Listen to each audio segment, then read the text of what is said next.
इंदौर के चंदननगर इलाके में हुए अंधे कत्ल का पुलिस ने खुलासा कर दिया है। हैरानी की बात तो यह है कि जिस हत्यारे की तलाश पुलिस बाहर कर रही थी, वह घर का ही एक सदस्य निकला। आरोप है कि बैंक का कर्जा चुकाने के लिए उसने ताऊ से पैसे मांगे थे। जब उन्होंने पैसे देने से इनकार कर दिया तो उसकी चाकू मारकर हत्या कर दी गई। मामला चंदननगर थाना क्षेत्र के राजनगर इलाके में रहने वाले 50 वर्षीय कमल राजेश कुमावत की घर में चाकू से गोदकर हत्या कर दी गई। सूचना मिलते ही पुलिस, एफएसएल, डॉग स्क्वाड और साइबर सेल ने मौके पर पहुंचकर जांच शुरू कर दी। सीसीटीवी फुटेज और परिवार के सदस्यों से पूछताछ के दौरान शक मृतक के 19 वर्षीय भतीजे चेतन कुमावत पर गया। सख्ती से पूछताछ करने पर उसने अपना जुर्म कबूल कर लिया। पुलिस के मुताबिक आरोपी ने बैंक से लोन लिया था। उसे चुकाने के लिए उसने ताऊ से पैसे मांगे थे, लेकिन मना करने और पारिवारिक विवाद से नाराज होकर देर रात रसोई से चाकू उठाया और ताऊ पर ताबड़तोड़ वार कर दिया।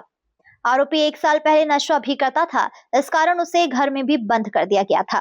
पहले ताऊ उसे पैसे दिया करते थे, लेकिन इस बार नहीं दिए तो आरोपी चेतन ने उसकी हत्या कर दी। थाना चंदन नगर की घटना है। कल 19 तारीख को सुबह ये सूचना हॉस्पिटल से आई थी कि एक व्यक्ति मृत मिला है और इसको चोटें हैं चाकू की।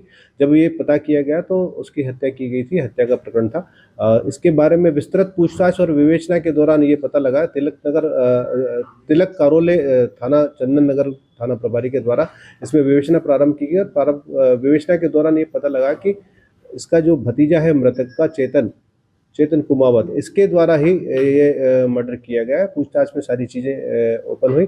ये जानकारी मिली पूछताछ पे कि ये जो आरोपी है इसके द्वारा 2-3 महीना पहले कुछ लोन लिया गया था बजाज फाइनेंस से और उसके लिए ये पैसे मांग रहा था अपने बड़े पापा से और उसने पैसे देने से इनकार कर दिया। इसके पहले वो पैसे देता रहा है इसको, लेकिन इस बार पैसे देने से इनकार किया और इसकी मां के साथ भी, आरोपी की मां के साथ भी मृतक के द्वारा बीच बीच में डांट डपट की जाती रही है। पहले पूर्व में डांट डपट की जाती रही तो उससे पहले से रुष्ट था।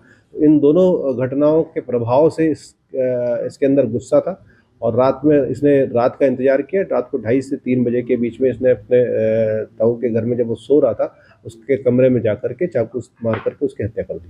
सर, पैसों के लेन-देन को लेकर ही विवाद हुआ कि और भी कोई कारण है प्रॉपर्टी से संबंधित या इस तरह से कुछ? प्रॉपर्टी से रिलेटेड इसमें कोई कारण नहीं है। इन लोगों का पहले सम्मिलित रूप से ये रहते थे और एक ही किचन था इनका जिसमें खाना बनता था, लेकिन अभी 3-4 महीने पहले ये अलग अलग हो गए। उसका खाना अलग बनता था, इनका खाना अलग बनता था, लेकिन ऐसी कोई प्रॉपर्टी नहीं है जिसका बंटवारा हुआ हो।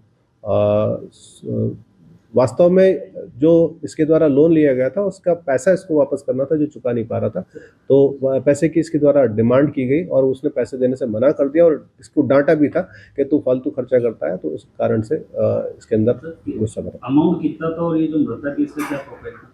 1500 रुपये इसको मिले अलमारी से और इसको ज़्यादा की ज़रूरत थी, करीब 15 से 20 हज़ार रुपये की ज़रूरत थी लोन चुकाने के लिए, लेकिन इसको वहाँ से अलमारी से केवल 1500 रुपये मिले हैं।